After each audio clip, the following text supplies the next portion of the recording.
There's only so much energy you can absorb by going into a squat and you're landing, which is why we practice rolls. A roll allows you to absorb energy more efficiently, transfer that energy from vertical to lateral, and then finally, it's a good way to fail safely. If you botch a vault or a landing or a jump, instinctively, the first thing you should do is go into a roll.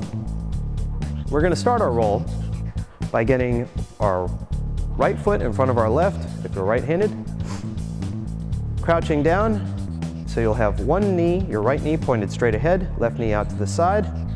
Make a circle with your arms.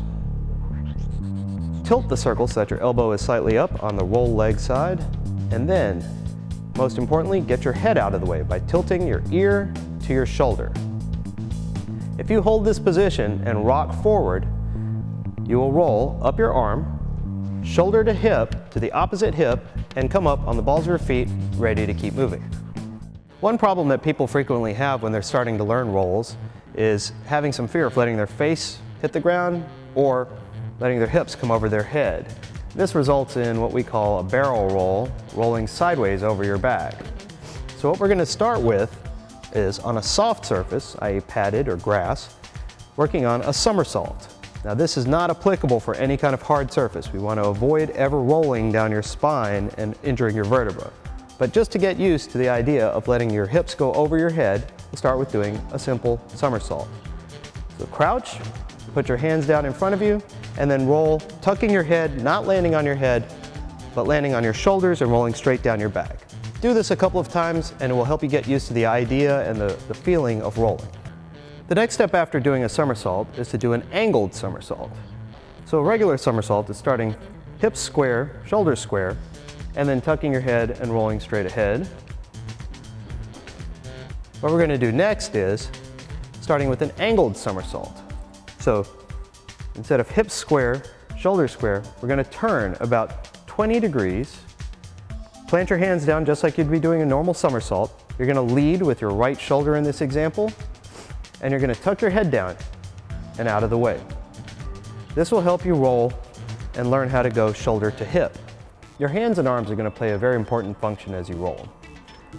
First, don't interlace your fingers. This is a recipe for breaking 8 fingers simultaneously. Bad idea. Overlap your fingertips. This is better. Make sure that you roll with your palms down. Your palms are good at absorbing impact against the ground. Tops of the hands, not so much. Your arms are going to fulfill 2 functions.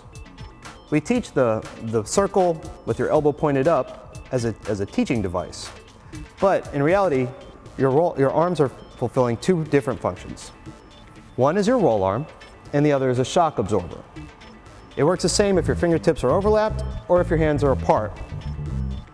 Your shock absorber is actually going to be able, this is a strong position for your arm, and this arm is going to be able to absorb some shock. This arm, on the other hand, is going to collapse down as soon as any real impact hits it, and you're going to use that to your advantage so that you'll have one continuous surface as you go into your roll, up your arm to your shoulder, and then diagonally from your shoulder across back. Doing this will allow you to distribute your impact safely and keep you from smashing your shoulder into the ground. There are 2 movements that are going to allow you to absorb impact fully. The first is jumping and landing in a squat, and then the second is the roll itself. So you want to practice your rolls from low to the ground. Your hips should be low to the ground the whole time you're doing your rolls whenever you're practicing. You do not want to get in the habit of doing a roll from up high. First, you won't be compressing your legs fully, and therefore you're not being an efficient shock absorber. And second, you'll throw a lot more energy into your roll, and you'll fall on your shoulder and probably get hurt.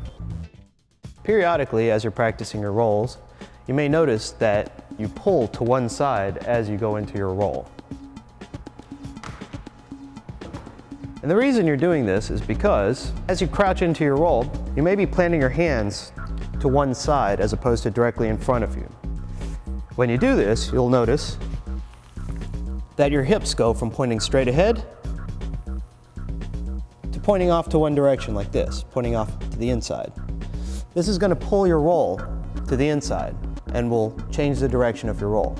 The way to correct that pulling tendency is to think about 2 things.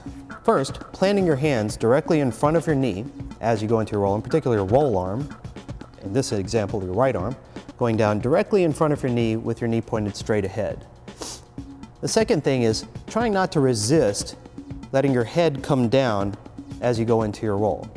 It's instinctive to not want to let your face hit the ground as you go into a roll, but trust that keeping good roll form will do that and keep you safe.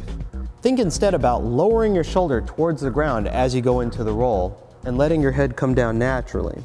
This will help you get a continuous surface rolling up your arm and then to your shoulder and diagonally across to the opposite hip.